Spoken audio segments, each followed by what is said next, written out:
The most important formula, and when it comes to flipping houses, period, the number one, the numero uno, the grand jefe is the 70% rule. But don't worry, I'm gonna break it down and make it easy to understand and short and simple to the point, because I know you got shit to do today. So let's talk about the 70% rule. This is one of my favorite all-time ever rules because it helps you to know if you've got a good deal, if your numbers are gonna work, and you can do it on the fly. So here's how it works, and I'm gonna write it down for you. I wrote it down for you. So let's say this is your house right here, okay? Now you've looked at this house and the seller wants you, I had to see the numbers that I wrote, and the seller is selling it for $100,000. And you're like, okay, how do I know if I should buy it for $100,000 or how do I know if I should buy it for $50,000? How do I know if I'm getting a screaming deal and I could buy it for up to $200,000? How do you know if it's a good deal? You use a 70% rule. So let's say you talk to the realtor and the realtor says, hey, this house that the seller is selling for $100,000, if you fix it up and make it nice and pretty, the ARV is gonna be $200,000. So, and the ARV, in case you don't know what that means, it's just a fancy way of saying what the house is gonna be worth after you're done making it all pretty.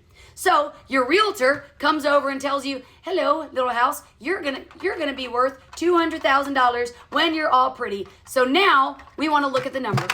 So $200,000, I know that's backwards for y'all, but I'm not flipping my phone around. So this is $200,000. Now they want you to buy it for $100,000. So what is 70% of 100,000? Anybody know? Anybody know? Should I pause here so you can get your calculator?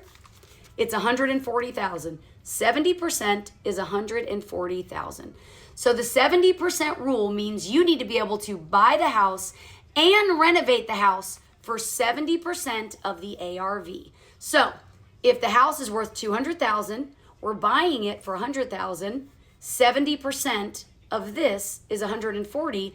That means you have $40,000 left to renovate the deal because you have 140,000 total, and 100 of it is going to go to buying the house. So you have 40,000 left to fix it. So then you go and you look at that house and you say, you know what? I think I can't fix it for 40,000. You are gold and you have mastered the 70% rule. Now, even if you look at it and you're like, you know what? I can't fix it for 40,000. It's going to take 60. You still understand the 70% rule. So use that. That's your quick math. That's your quick formula. And that's what you're going to use anytime you go to assess a property to flip. So there you go. I hope you use it and happy investing.